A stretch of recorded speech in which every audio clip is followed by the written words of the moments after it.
बिस्मिल्लाहिर्रहमानिर्रहीम। अल्लाह रब्बुल इज़्ज़त ने जन्नत को बनाया। हज़रत अबू हुरैरा रावी हैं, फरमाते हैं कि नबी मुकर्रम सल्लल्लाहु अलैहि वसल्लम ने इरशाद फरमाया कि जब मालिक कायनात ने जन्नत को तख्लीक किया, जन्नत को पैदा किया, तो रब्ब कायनात ने हज़रत जिब्रील को बुलाया और बुलाकर फरमाया कि ए जिब्रील जाओ, जाकर मेरी जन्नत को देखो। हज़रत जिब्रील अमीन अलैहिस्सलाम जाते हैं, जाकर जन्नत को देखते हैं। फिर जन्नत की जितनी नेमतें थी उन सारी की सारी नेमतों को देखते हैं जो अल्लाह रब्बुल इज़्ज़त ने अहले जन्नत को अता फ़रमानी हैं। जब ये सारी की सारी नेमतों को हज़रत जिब्रील अमीन अलैहिस्सलाम ने देखा, अल्लाह रब्बुल इज़्ज़त की बारगाह में वापस आए और आकर कहने लगे, बारी ताला मुझे तेरी इज़्ज़त की कसम, जो भी कोई शख्स इस जन्नत को देखेगा और इस जन्नत के मुतल्लिक़ सुनेगा।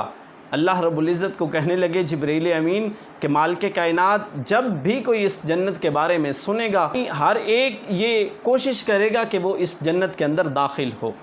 फिर अल्लाह रब्बुल इज़्ज़त ने उस जन्नत के बाहर मुशक्क़तें जो हैं वो कायम कर दी, बाड़ लगा दी, नमाज की बाड़ लगाई, रोज़े की बाड़ लगाई, हज की बाड़ लगाई, झूठ नहीं बोलना इसकी बाड़ लगाई, यानी इबादत की अल्लाह रब्बुल इज़्ज़त ने जन्नत के गिर्द जो है वो सारी की सारी बाड़ लगा दी, मुशक्क़तें लगा दी। फिर जिब्रील को हुक्म दिया कि ए जिब्रील जाओ, अब जाकर देखो। फिर जब सारे के सारे मामलात को देखा तो देखकर कहने लगे, बारी ताला अब तो इसमें कोई जाएगा, चीदा लोग जाएंगे, अब तो इसमें कोई नहीं जा सकेगा, बहुत मुश्किल हो गया है। फिर अल्लाह रब्बुल इज़्ज़त ने दोज़ख को पैदा किया। जब दोज़ख को पैदा किया फिर जिब्रील को बुलाया, ए जिब्रील जाओ, जाकर दोज़ख को देखो।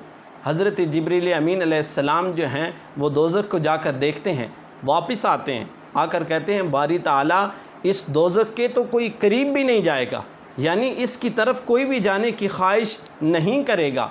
अल्लाह रब्बुल इज़्ज़त ने फिर उस दोज़ख के गिर्द शहवात को लगा दिया, यानी उस दोज़ख के इर्द गिर्द शहवात की बाड़ लगा दी। और फिर फरमाया, ए जिब्रील जाओ, जाकर दोज़ख को देखो।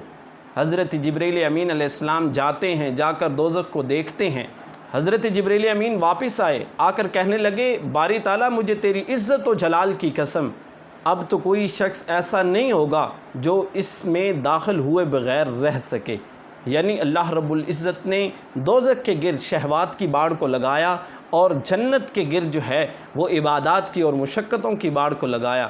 यानी अगर कोई इसको हासिल करना चाहता है फिर उसे इन मुशक्क़तों से गुज़र कर आना होगा। और अल्लाह फरमाता है, जो हमारी बारगाह में खड़ा होने से डर जाता है तो मालिक कायनात उस शख्स को जन्नत अता फ़रमाएगा।